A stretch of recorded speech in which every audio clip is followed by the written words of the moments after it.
The morning light filtered through the diner windows, usually promising warmth and comfort. But on this day, the light couldn't erase the darkness that crept into the hearts of a few cruel boys. At a booth near the window sat Clara, a girl in a wheelchair, her plate of pancakes resting in front of her like a fragile shield. Though her face carried quiet strength, her trembling hands betrayed her unease.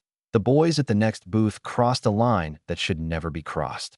One slapped the plate from her lap, sending food crashing to the floor. Another pushed her wheelchair back with a mocking shove. The diner froze.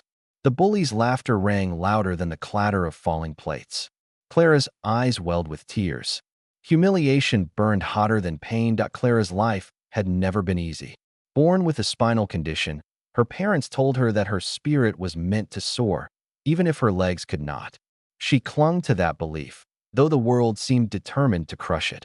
Every day she faced quiet stares, whispered remarks, pitying smiles. But what she faced that morning went far beyond pity. It was cruelty sharp enough to wound the soul. As the boys cheered, others lowered their heads. Some shook their heads in disapproval, but did nothing. The waitress froze, fear etched on her face. Clara bent down awkwardly, trying to gather her pancakes. That's when another hand reached down, gentle.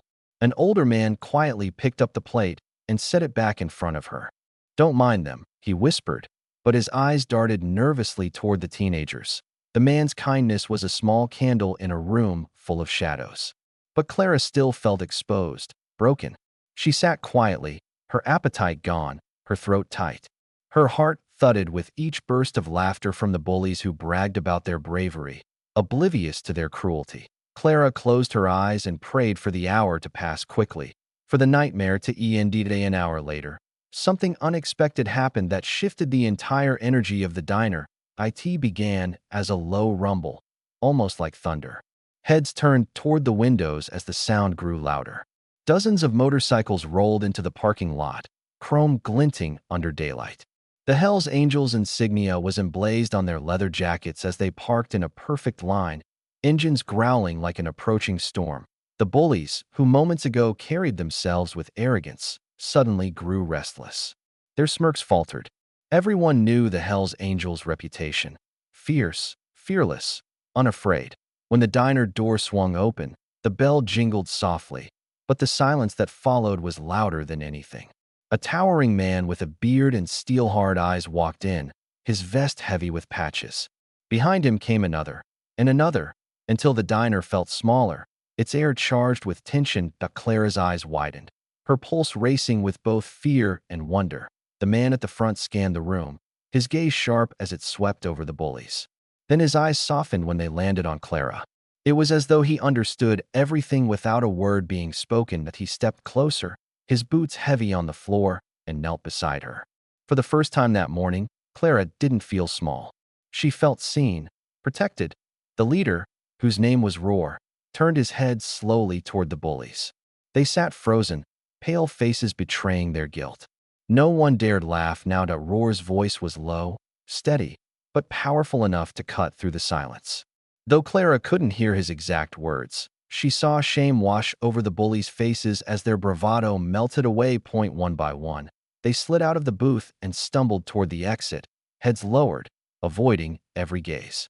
They didn't dare meet Clara's eyes again. Outside, the motorcycles formed a wall of steel and leather, ensuring the boys' humiliation was complete before they fled. But Roar didn't stop there. He called over the waitress, placed a large bill on the table, and told her to bring Clara anything she wanted: pancakes, milkshake, pie, the whole menu if she liked. He told her she was stronger than the cowards who had tried to break her spirit. Then, in a gesture no one would ever forget, he removed his leather vest, draped it gently across Clara's shoulders, and told her she was now family. Tears streamed down Clara's face. Not tears of humiliation, but gratitude. In that single hour, her life had shifted. What began as a morning of pain became a moment of profound transformation. She realized kindness can come from unexpected places and that the fiercest-looking people often carried the softest hearts. The diner erupted in quiet applause, some wiping away tears. The waitress hugged Clara, promising she'd never sit in that diner feeling invisible. For the first time in a long time, Clara felt a surge of hope. She realized that though cruelty existed, so did courage. And sometimes strangers could step in to rewrite the ending of her story.